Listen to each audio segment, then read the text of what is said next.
All right, welcome back. Welcome back. Ooh, it feels good to say it. Feels good to say it. It's been a minute. Back in the driver's seat. Back in the driver's seat. And you know what? You know what I noticed about being back in the driver's seat? It feels a little moist. I'm not sure exactly what's been going on in this thing. Man. Welcome back. I sweat profusely.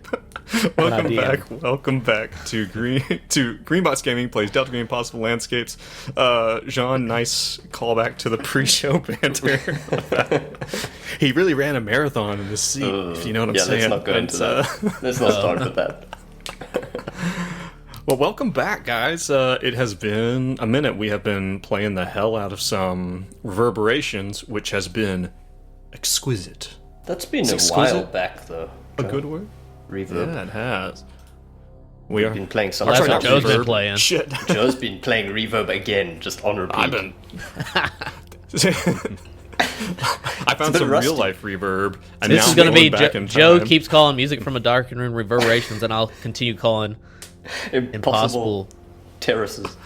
Destinations. What was I saying before? I forgot.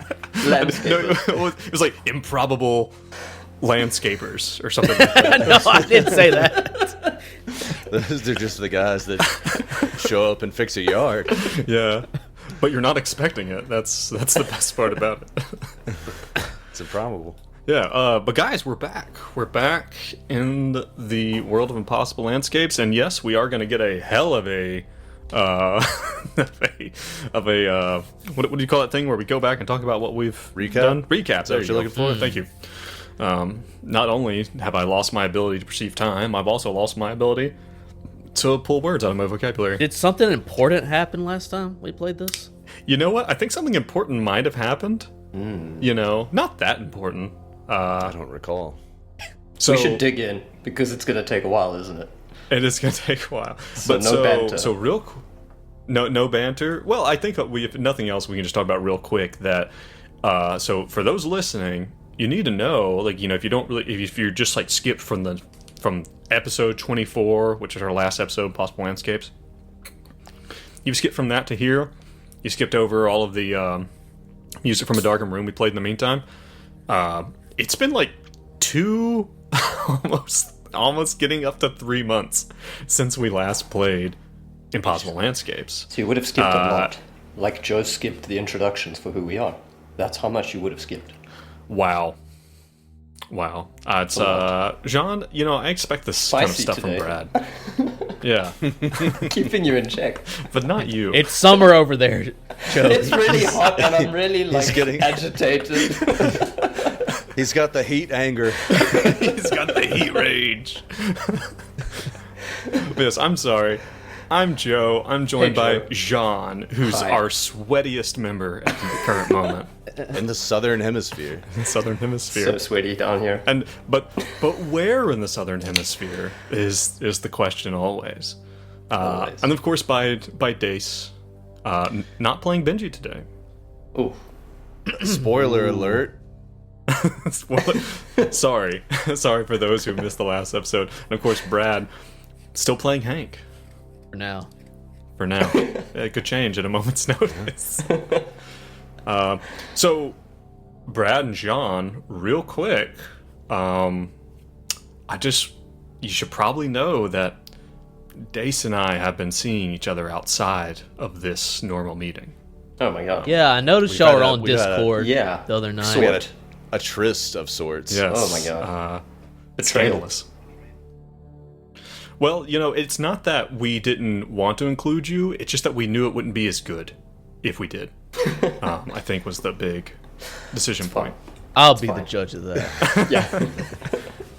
It was, are you going to tell them what happened? Is that going to be part of the recap? Well, it can be, but do you want to tell them your experience with our meeting? Yeah. So We met like 2 days ago. probably Monday night, I called Joe just to check in, and we started talking about DG, and we're like, yeah, who exactly is this new character coming in? It's been a long ass time since we discussed it. And it's like, okay, we'll get together on Thursday, and maybe it would be good if like we made it, you know, a Patreon thing. So, you know, and then so we start talking about it, and Joe is like, okay, so you're in this particular situation. And he just starts like running me through a scenario completely unprompted. While I will add, there is an entire party going on in my house because my roommate said that she was going to have a couple of people over for, handing out candy to kids for Halloween. And she invited 8 fucking people over. So I'm just like tucked away in my bedroom, and Joe starts running me, like we actually start playing, and I'm like, what the fuck is going on? I love that. So you actually got to realize this character under the stress and the questions. Yeah. You found out who the character was yourself, along with Joe? Is that what you're saying? I certainly did something. I think we all learned something that day. Sweating profusely. I think I made the comment at one point in time. I was like, so were you not expecting to get your heart rate up through this? Is that not what you were looking forward to? I'll tell you what it reminds me of retrospectively. It's if y'all have seen School of Rock with Jack Black, it's like when he's running the kids through the ringer, and he just like shows up in their rooms while they're sleeping, and he's like, if you can't rock the first thing when you wake up, then you're not a rocker. It's so good. That was the level of unexpected gameplay I got that night. Well, and Amazing. and just so you know, so when we have this roll out, normally through the patrons are actually going to get to listen to that. They're going to listen to that little, we talked about the character because it's been a long ass time, over a year since we made the backup character originally. We revisited it, talked about it, and then we ran through kind of like a scene about how Dace's character got plugged in and everything. And he does not know how the character is going to make an appearance today. Mm-hmm. So it is going to be a good time. Do you guys want to swing right into the recap? Let's do it. Let's do it. Yes. This one's going to be a doozy. So, again, it's been a while since we met together. Let's talk about... So, obviously, everything happened in 1995. You guys went to the house, found out it was all fucked up with the Night World. You burned that motherfucker down. 20 years later, you get called back by Elias Barbas. Turns out he's not actually with Delta Green anymore, and he's been consumed or, corrupted by Carcosa and by the Force of the King in Yellow. He's lost his mind. You guys then, eventually end up in the Dorchester house, and when you go to the Dorchester house, you are completely consumed into the Night World version of the Dorchester house.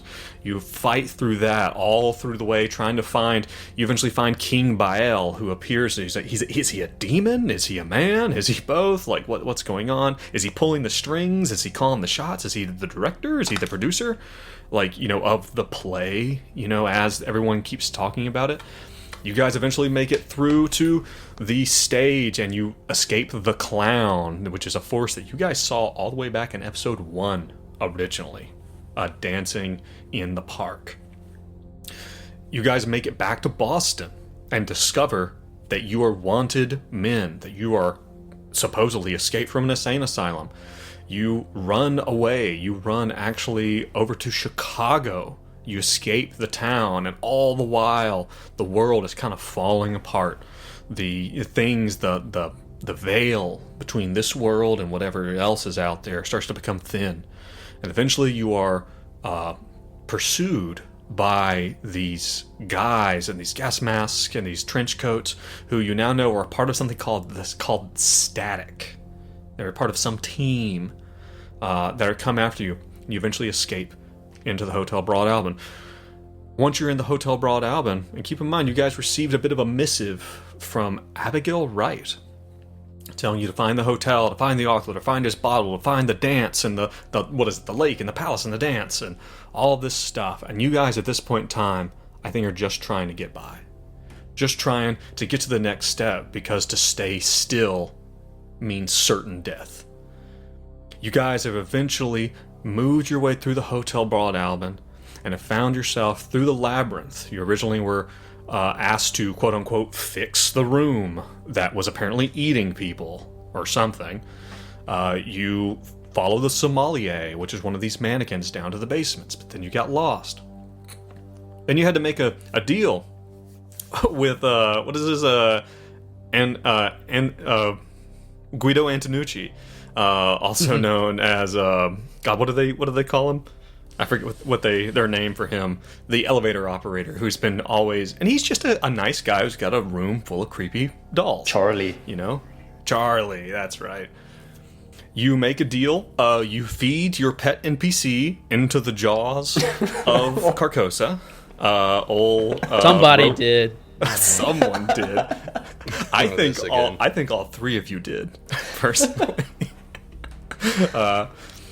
And you are brought to the labyrinth. The whispering labyrinth, where apparently the bottles are. And you guys have seen bottles here and there all around. You guys get to the labyrinth, and basically, you guys get lost.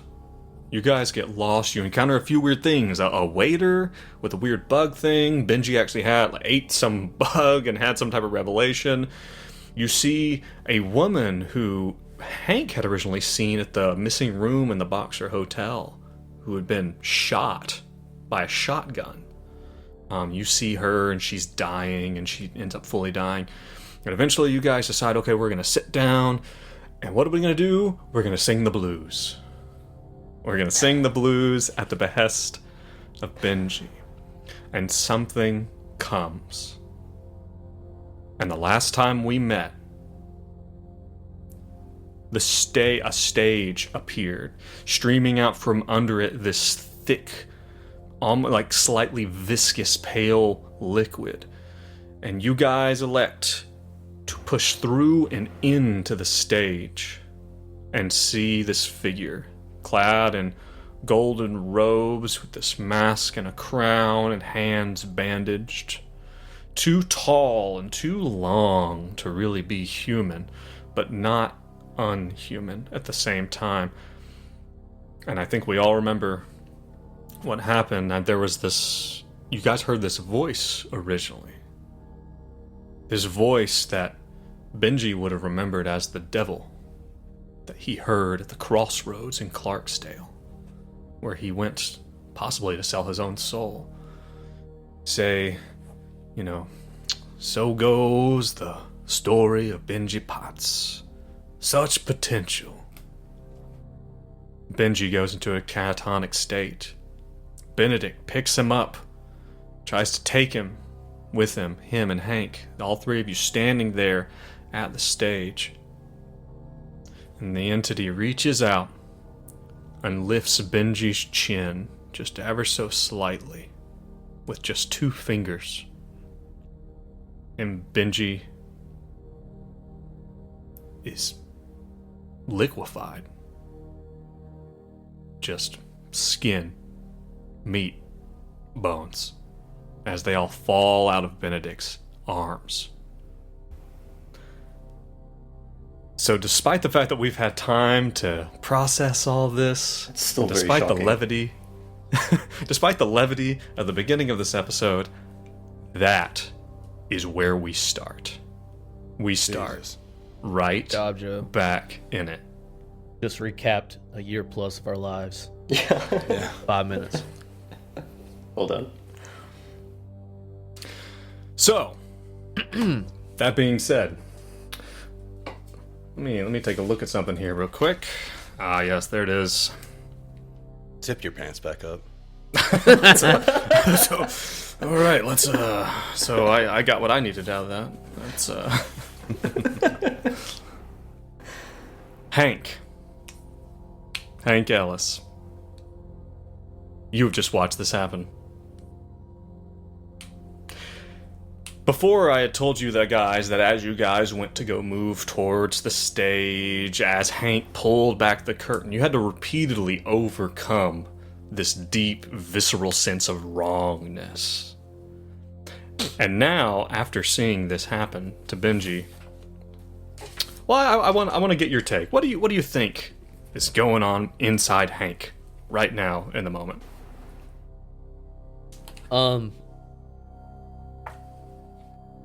So, I think in a normal situation, kind of like back with the static group and shit like that, he would be like, guns a blazing, keep firing. But kind of in those situations, he just had to overcome his own death. But in this one, when he actually sees Benji die, I think he's scared and he's just going to try to run, is what his like big instinct is to be. Okay. Not to like push forward and fight. What about for Benedict? You're at this point in time, you're probably still kind of holding on because you were kind of holding Benji like this, so you probably still have like his like on my neck. It's like the juice. Well, like the rest of it has fallen off, and now you're covered in viscera, and you're probably kind of holding on to like a scapula, and like his like his two whatever the name of the two arm bones are. You're probably still holding on to them as the rest of it just falls away. I think he is going to be like shock, definitely shock. I don't even know if he's going to have realized or be able to accept or understand what's just happened. So probably in shock. And like, why don't both you roll a sanity check for me? Let's see that. No. I succeeded. Now- Benedict succeeds. Hank succeeds as well. Oh, wow. So the funny thing here is that Hank is going to take 0. He's going to take 0 because... So the way, when you're deciding what sanity damage people take, if there's multiple options, you always take the most. Right? So, well, actually, Hank, is Benji one of your bonds? It's one of mine as well. Oh, he's both your bonds? Okay, then you each take 1 damage. That being a 1 to a 1d8 to see or hear a bond gruesomely killed. It is one of the greatest sanity damages you can take. Wow. And you both passed. Wow. I'm 1 point away from breaking again. Wow. Nice. Starting off hot. Yikes. And so, unless I'm mistaken, you guys are not going to run? Yeah. I'm probably gonna see Hank run. He's probably like, no! And like screeching. He also just pushed the King in Yellow away, saying like, get out of my way, fool, from last time, with, Benji on his back. And now it's like, Benji's gone. So for Benedict, it's just probably rage and terror at the reality. So you'll probably see Hank running and just like start running as well. All right, Probably both of you make an crying. athletics check. Let's see how quick and fast you can get out of there. Just real quick. Let's just see the style of how you guys... Keep in mind, you're about ankle deep in this weird fluid. The failure from Benedict. 69. Fail. Nice. Noise. Okay. Was that failure from both of you? Yeah. You do see... But I do it don't know if this is sexily. Oh. important at all. I was just going back through Benji's items. Oh. He's got the Master Key and the Abigail Wright doll that Charlie made. Interesting. So if he liquefies... Did that survive? Master key from what? The Master Key to the Broad Albin. Huh. Yeah. Very good point. Well, Roll can me we... a power roll, both of you. Let's see if either one of you has what it takes to have the wherewithal to loot Benji's corpse. Crit. You got a crit? Yeah, 22. You got a crit. Holy shit. And All right, Hank, Benedict succeeds. Okay, Benedict, between you and Hank, like maybe even Hank, just like he pushes you, you pick up one thing and Hank just pushes you, and Hank, you just scoop up an armful of bones and moldy, like even the clothes have rotted very quickly. And you just like pick up you just sweep up an armful. I will say, Dace, stick it in the Discord chat for us, or in the Roll20 chat. Just give a quick list of everything Benji has of use. They pick up everything on the way. Amazing. That's I'll a critical. do it in Roll20. So yeah, so you guys are lucky. Also, I totally forgot. So because I think in this moment, I think it's really important. So, well, okay, I'll skip it and I'll do it here in just a sec. Sorry, I'm all over the place. You guys run. even though you don't run, even though you're sloshing and everything, and there's probably a moment where one of you, I imagine probably Hank, turns around, arms full of, there's probably Benji's weapon, like what this weird doll that you now have, and all this stuff, and you turn back and you see this entity with its hand still out and its head, the pallid mask, is turned towards you as you flee the room, and the arm just goes slowly back down, covered now again by the robes. And you hear... you hear the music rise again into a kind of... You can only conceive of it. It's not chase music. That's not what it is. It's like a somber kind of, not to take from music from a darker room, but almost something like the tune of like Moonlight Sonata, like that kind of like slow and methodical and dark. As you guys run, and you guys run and run and run. And before long, both Benedict and Hank, panting, out of breath, stop out of necessity, just out of complete necessity. Nothing appears to be coming. It does not appear that you are chased. You drop everything at your feet, both of you with your hands on your knees, panting. Now 2 instead of 3. And real quick... Is he really gone? I'm sorry. Hank? Is he really gone? Is this all we have? Hank, touches himself and, touches Benedict. He's like, Benedict, are you still here? Is this real? I have no idea. I don't know. Is he really gone? He was on my back, and he's gone. Hank, looks down and he just says, Benji. These rags, some bones. And keep in mind, your light is flickering, is not strong.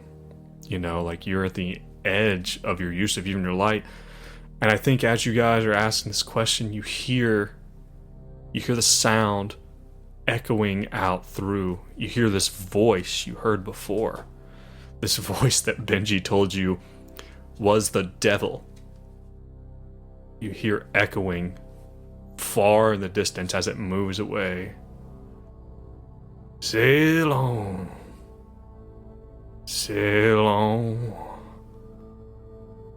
I know you've been all over the world, make $100, but I'm coming back home.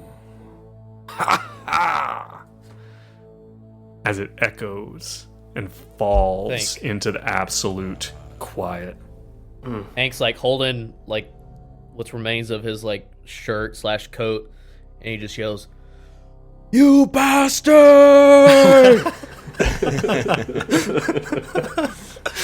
It's very Planet of the Apes. They Yeah. blew it up. Very Congo vibes. Yeah. Nice. That has not happened once in Congo. That shows how much you know about Congo. It is... What do these guys do? So, Hank, he screams. What does Benedict do? He just drops to the floor and starts weeping. And trying to collect the things together. Just devastated. Yeah.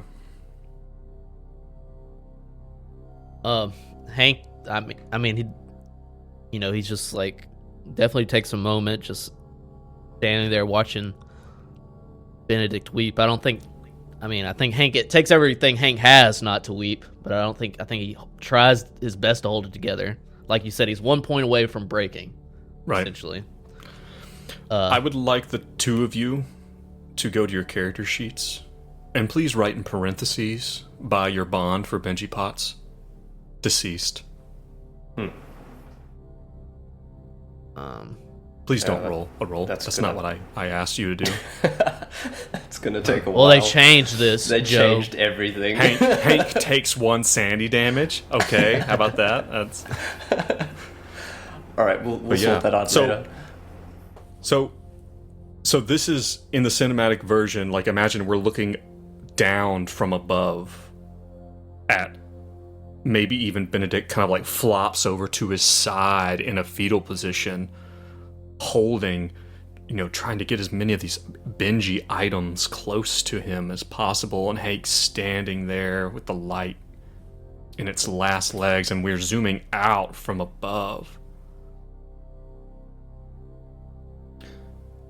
And we hear the weeping and crying as the scene starts to shift.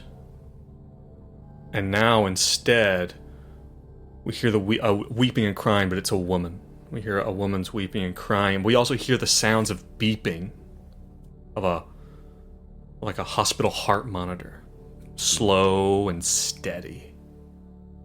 We hear someone crying, and we kind of like, the camera pans up and we see a lab-coated doctor standing in front of a woman, and he's like, ma'am,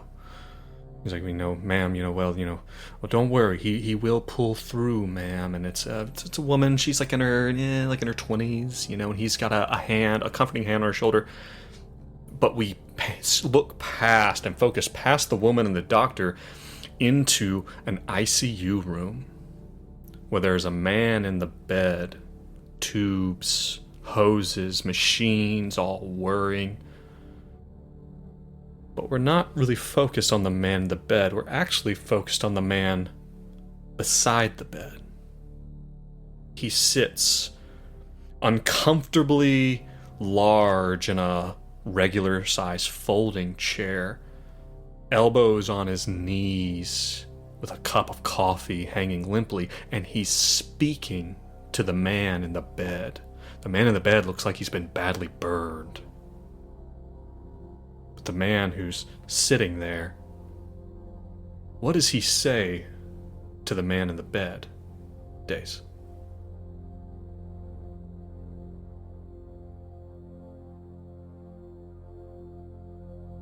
Would now be a good time to recap the mini-ep? Or are we just going to roll with it? We'll come back to it.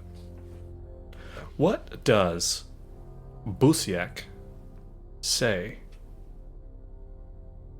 to his good friend Gustav?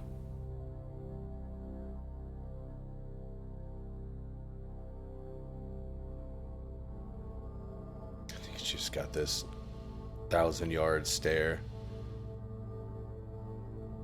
Maybe if you focus on his hand, you can see it tremble a little bit of a spasm.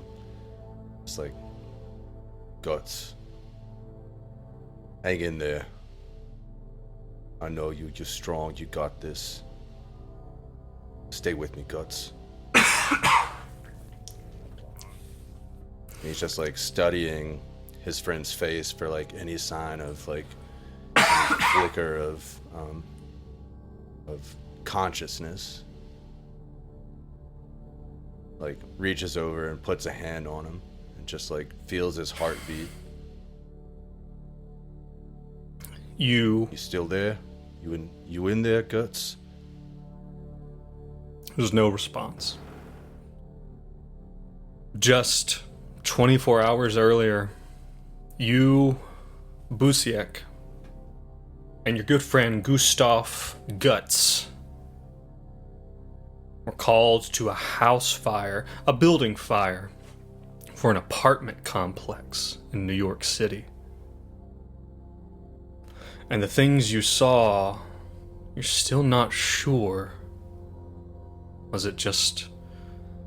And Guts, he attacked you. And you got separated.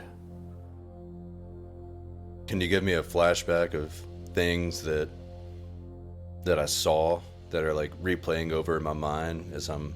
The room where you heard the screams from. It was too big.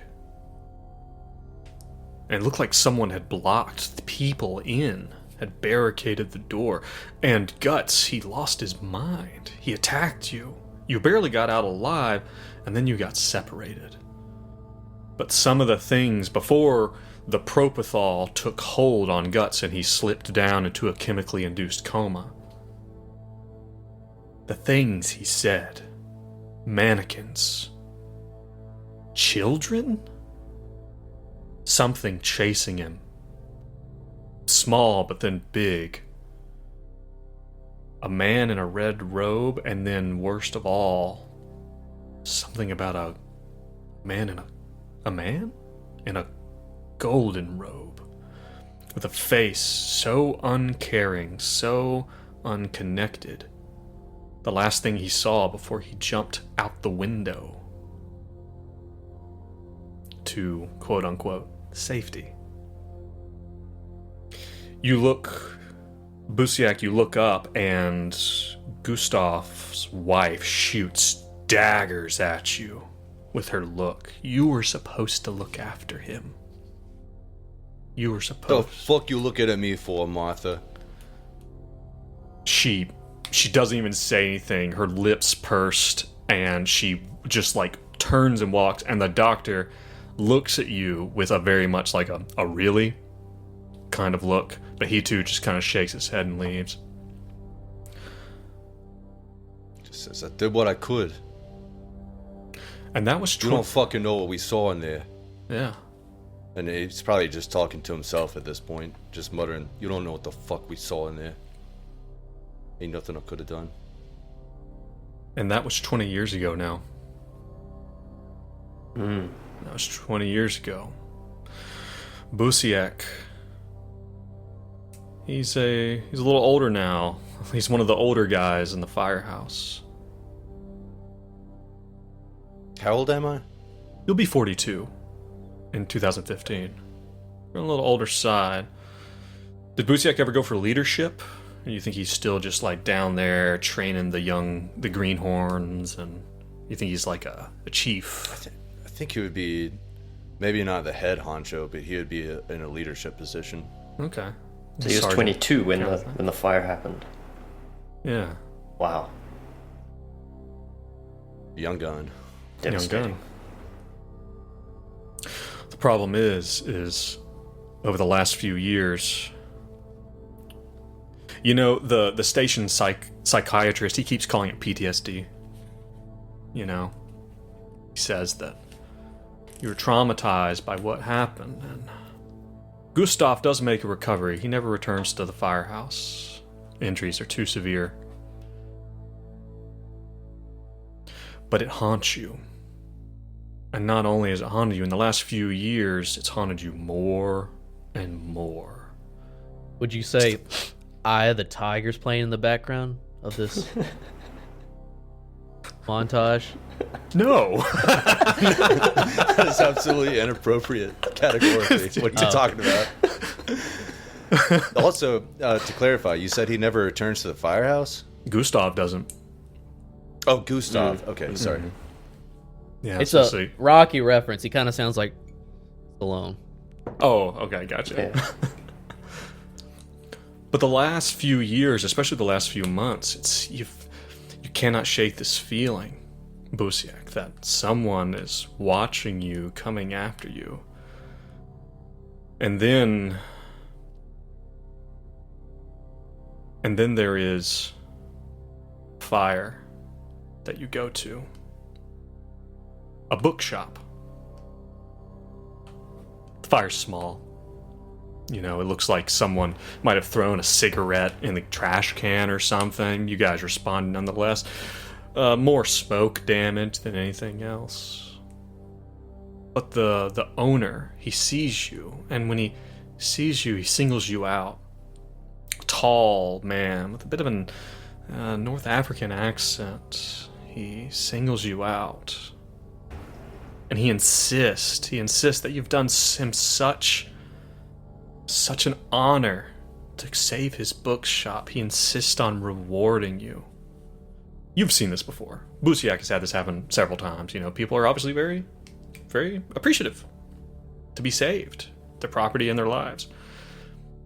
and he pushes a small red book into Busiak's gloved hand. Take this, my friend, to remember me by.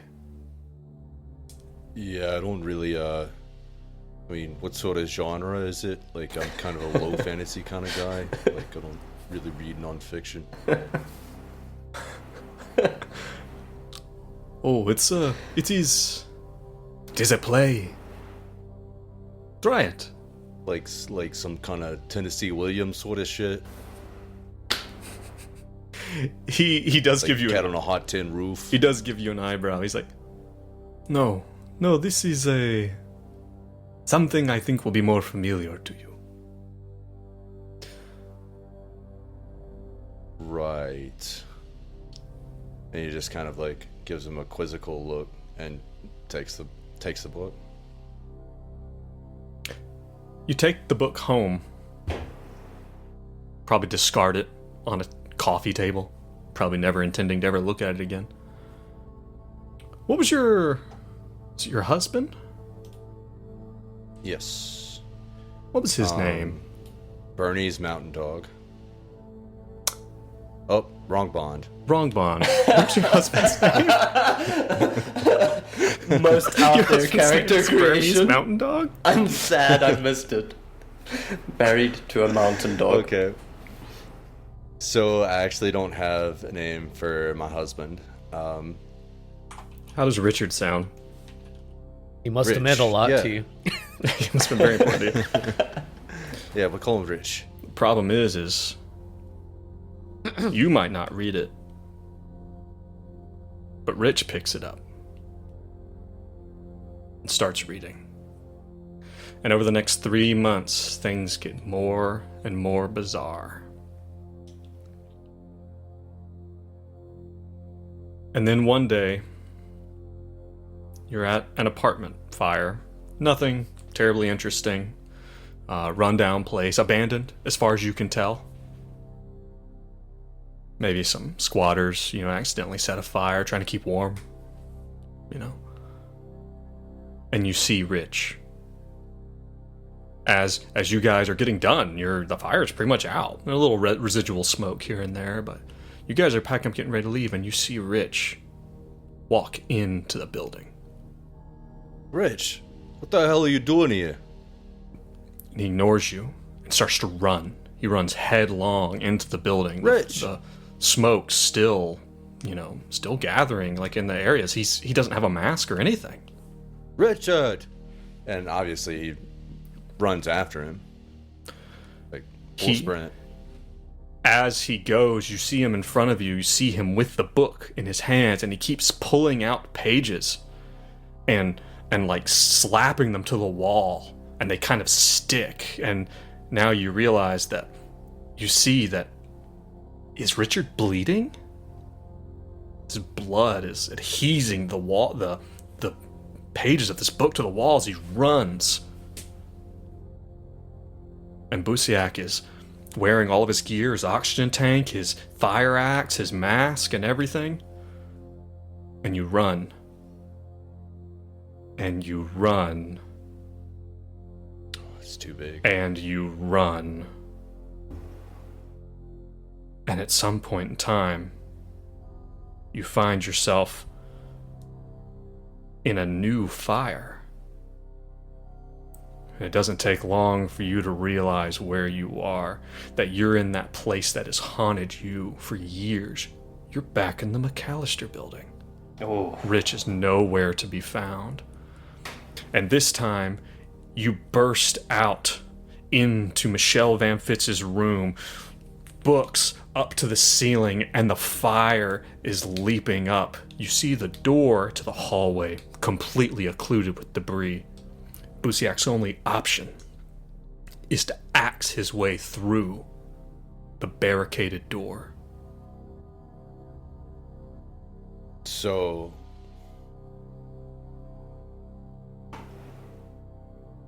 at this point he's just yelling like, Rich, where the fuck are you? Like panicking, like maybe on the verge of hyperventilating, but he's used to this kind of situation. He's like No sign of Rich anywhere. He's None. just vanished. He's gone. Maybe you even see a bloody handprint over by the barricade itself. You're being- Okay, if he sees that, then maybe that could be Rich's handprint. So he, walks over, runs over to the obstruction and just starts fucking hitting it. Whips out his axe and just starts fucking going to town. You break through the barricade quickly, and the big oak door kind of burst open, and you see behind it 2 men. One in his 40s, glasses, younger guy, maybe Hispanic descent. They're surprised to see you, but they retreat and they recoil at the flames, but neither one of these motherfuckers is Richard. So I imagine Busiak just blows right by them as he sees himself now in a well-lit... Is this a fucking hotel?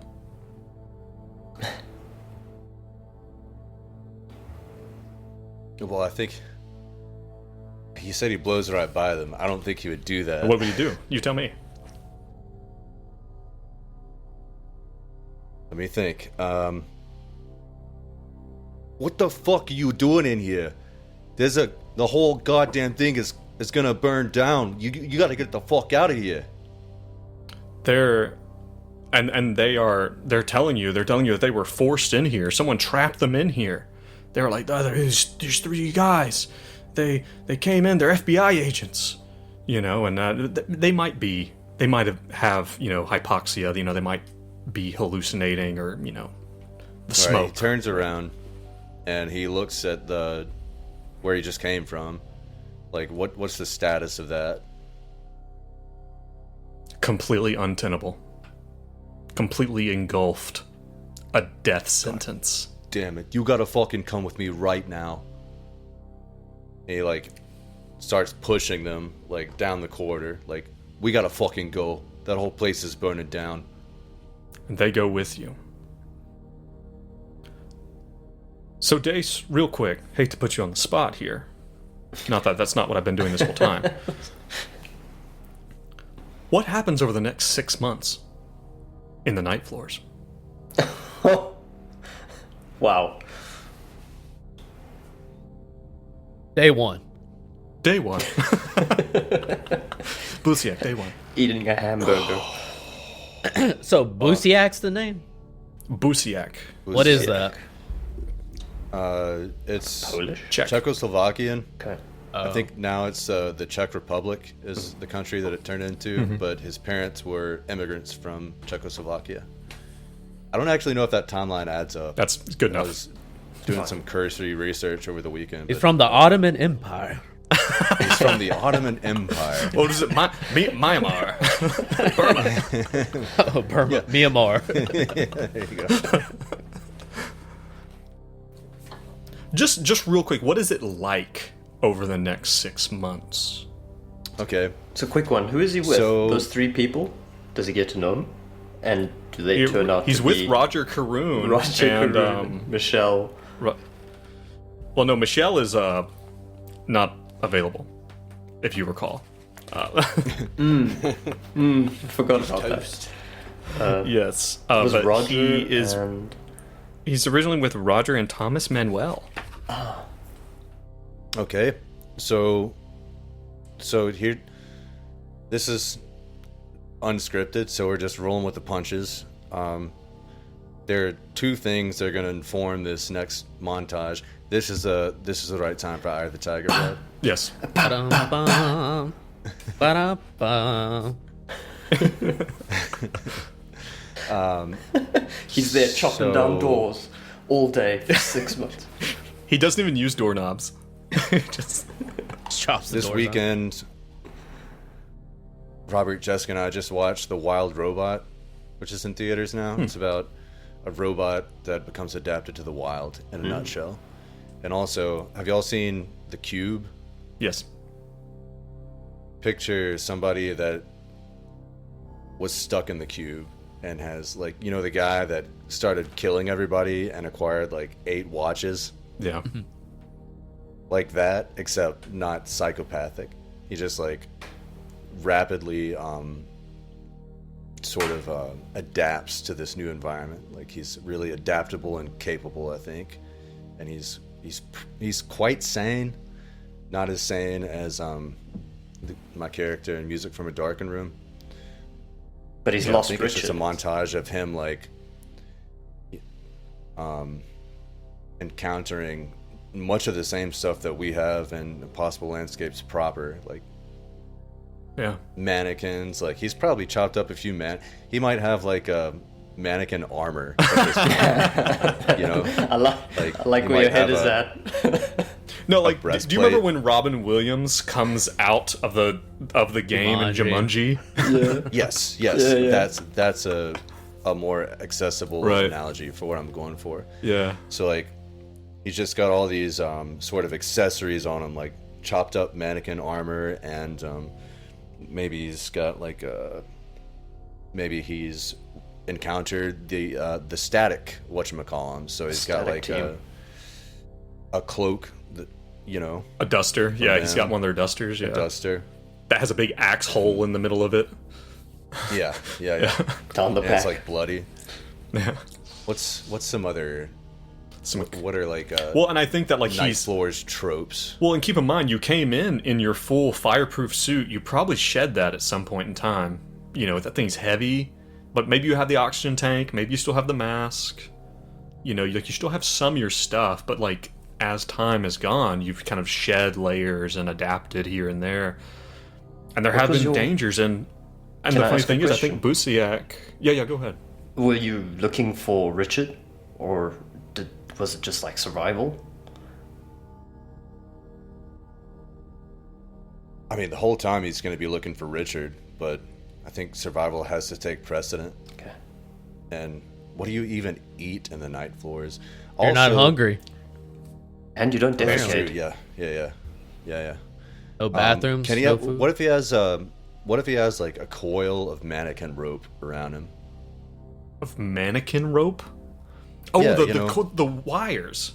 Oh, interesting. That whole What, you know what? Why the hell not? So this guy basically he's got the wares of like a Fallout 4 bandit and a Fallout New Vegas. What do you call them? The guys that actually have the mask. Oh, the troopers, the NCR troopers. NCR. NCR trooper and But the Desert Rangers, yeah. Fallout 4 bandit. I love that. And like I said, and you know, and it's been hell, you know, and I'd imagine, you know, there is at least one point where, you know, and it's something that Busiak keeps coming to. He keeps refinding this room with it's a hotel room, and you know, and you guys remember the Princess Bride where they're entering the fire swamp and they're talking about how they just need to get used to all the fire swamp stuff, right? Rodents of unusual size. Right. Like that's what Busiak has done. Like he just avoids some things because he knows they're dangerous, and you know, and he probably interacts with a few people over 6 months, but after a while, time starts to lose its meaning, and he keeps coming across this one room where he sees Richard's handwriting over the wall in blood. Where is my bottle? And he keeps coming back to the room. The room keeps coming up. And I think eventually he does get the idea that the bottles are in the labyrinth, that must be where Richard is.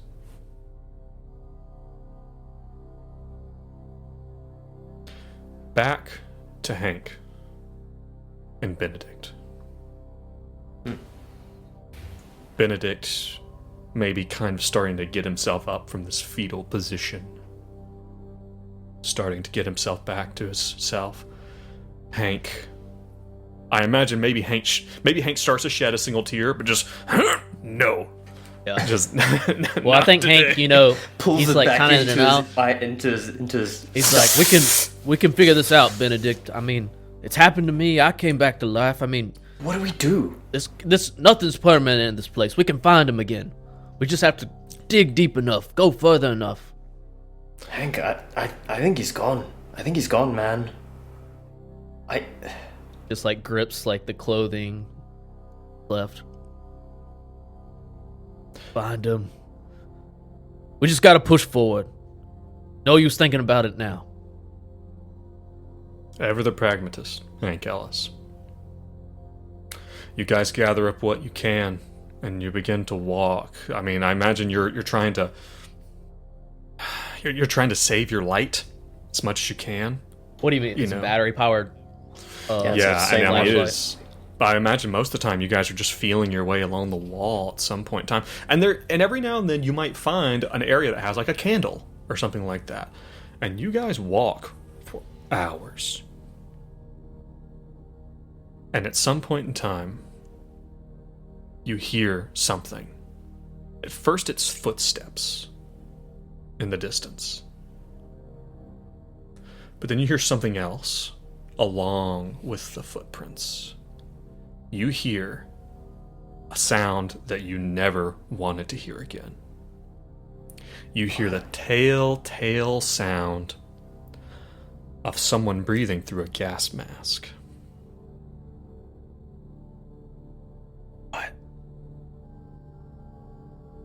You guys turn your light off, or even if you have any light left, and you see down the way, you see the figure of a man. He's wearing a trench coat and a gas mask. You can see that he has a light affixed to his helmet. But he's wearing a weird helmet. You can't really see what it is. You can only see the light spilling out of it, and you see the individual cast their head back and forth. And oh my god, is that a fucking axe in his hands? He's got an axe slung over his shoulder, and he's whistling. He's whistling, and every once in a while you hear him sing, "Everybody needs somebody sometime." He's like looking around the hallway. Da, da, da, da. Hank, I don't think it's one of them. It's not one of them. Yeah, I've never heard one of those Nazis sing so well. Maybe we should give them the benefit of doubt. I'm gonna shine my light on 3, and then we say, "Hands up, you dirty bastard!" Wait, okay. Is that? Are you planning, or do you actually do that? No, I'm planning with Benedict. Unless you want to do something else, Benedict. No, Hank, you're the boss. I can't deal with this. Normally you want to murder NPCs, but I see you've changed a little bit. He's usually so hot on NPC murder. All right, Busiak, you suddenly hear, "Hands up, you dirty bastard!" And you see the weakest little flashlight down one of the sides. And I mean, this isn't the first time you've been threatened since you've been in here. All of a sudden, and he starts, Benedict like starts weeping. He's like holding a pickaxe, and Hank's like, "Hands up, you dirty!" with the flashlight. He's like, "Ah!" like with this war face, and then he just starts like crying and falls to the ground. And Busiak abruptly stops whistling and singing, and he hefts the axe off of his shoulder and starts sort of patting it on his palm like the bear Jew in Inglourious Bastards, and then sort of slinks it down behind him and starts dragging the axe head behind him, like grinding on the stone. It sounds like Busiak has had a hard last 6 months. And he's like, "Who the fuck's over there? Are you real or are you a mannequin? What are we doing?" Oh, we're real, all right. And what are you, some kind of freak? And Busiak, this is you don't usually meet people down here. You've been, in the last few months, you've been down here a lot, but you always end up finding your way back out. It's almost like it just like spits you back out. Into the real world? Back into the hotel. Okay. We need help, man. We need help. We lost. That's a fucking trap. We lost our friend. That's a trap. Hank, Hank. Benedict, tell him- don't show weakness. No, I it's got too a gun. much. No. I've got a gun. Yeah, I got a couple myself. We're gonna dispense with the convincing each other that you're not gonna kill each other. I wanted this to be the whole episode. Come on. This is fun. It becomes clear to you guys at some point in time that both parties are real people. Not only real people, but I think that there is definitely an element of Busiak. It becomes very clear that these people are lost in a way that, I mean, don't get me wrong, you're basically lost too, but they seem to almost be green to the night world in a way. Oh yeah. You guys ain't seen a slender Filipino guy wandering around, probably got bloody hands, name's Rich. No. I haven't, but first of all, I'm sorry for our first interaction. It seems you're a reasonable man. We know it can be tough down here. We lost one of our companions not far. Yeah, sorry I threatened to kill you, or whatever. Water under the bridge. But Shit gets weird down here. So you guys new to the space, or I'm sorry, both of you, can we just dispense of the niceties? We don't need to get to know each other. now hold up, Benedict. It's been a long day, Hank. It's been a long day. please? Well, Now if we lose our manners, we lose our humanity. He says, like, covered in all this stuff. Well, and here's the thing. Hank's like poking his chest out. He's like, now I've done a lot around here. I've seen a bit. He's trying to figure out. So he was the brute of this, the strong And now arm this of other this guy group. comes. Love this dynamic. Well, so and Totally. at some point in time, I think we all know who's in charge here. At some point in time, you guys are having this discussion. At some point in time, the missive from this kind of weird poem thing from Abigail Wright falls out, and Busiak, you pick it up. And you don't know a lot of this shit on here. You've heard about some things. You've heard about the dance and the labyrinth. But when Busiak sees bottle, you're like, well, wait a second. Ears perk up. Yeah. What do you guys know about bottles? Oh, people that's- are obsessed with them. People. Yeah, that's the vibe I get too. Everyone but us, it seems. In fact, that's how we came down here. One of these so-called mannequins makes the bottles or has something to do with the process, and he showed us down here while we're trying to find our way to this Abigail girl. So, I'm looking for somebody, and I suspect that the person I'm looking for is looking for their bottle. Oh, Do you Busiak. guys have any information? Busiak. Yeah. I'm You can call me Boost, by the way. Booze. I think I might have bad news. Whoever's looking for their bottle doesn't seem to be holding it together. I don't know if this person is close to you, but whoever's looking for their bottle just doesn't seem to get it together. Ever. Look, man, I don't know if you got somebody that's close to you, but if they were looking for their bottle, would that stop you from looking for them? I suppose not. Yeah, I suppose not. So I think at this point, we have a vague détente between these two groups. It becomes clear that you're both looking for bottles of some type, looking for people related to bottles. That's probably a good place for it to stop. As you guys begin this next leg of your journey with Busiak. That's awesome. I'm so glad we get to play another session. Yes, we are going to do another session right after this. Everyone listening, So everyone good. watching. Listen, KT our wonderful, someone who's done some wonderful art for us. KT. We have some incredible, and go ahead and put it up there right now, some incredible character art. I'm going to put those on the Reddit and make sure they're out. Pay special attention to Benedict's. Zoom in on it and really look at the individual pieces. It's so good. But I believe KT was also going to see about doing one for Busiak. But we're going to need to get to know Busiak a little bit for give KT plenty of time to get the feel, right? Yeah, can we shout her out on Instagram now? I see no reason not. Go ahead. What is it? KT_Shivak. Shivak, Shivak. Yes, has done some absolutely fantastic work for us. I'll make sure to get it up on the Reddit. Beautiful. Listen, if you wanna get the special episode where Dace and I run through what happened with Busiak back in 1995, come over to the Patreon. You get everything a week early. Just $3 a month. It really helps us out. But besides that, if you're watching live, stay tuned.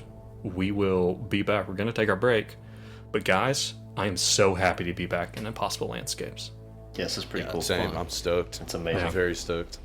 Do we get to know what happened Well back done, in Joe. 95? Or was that privileged information?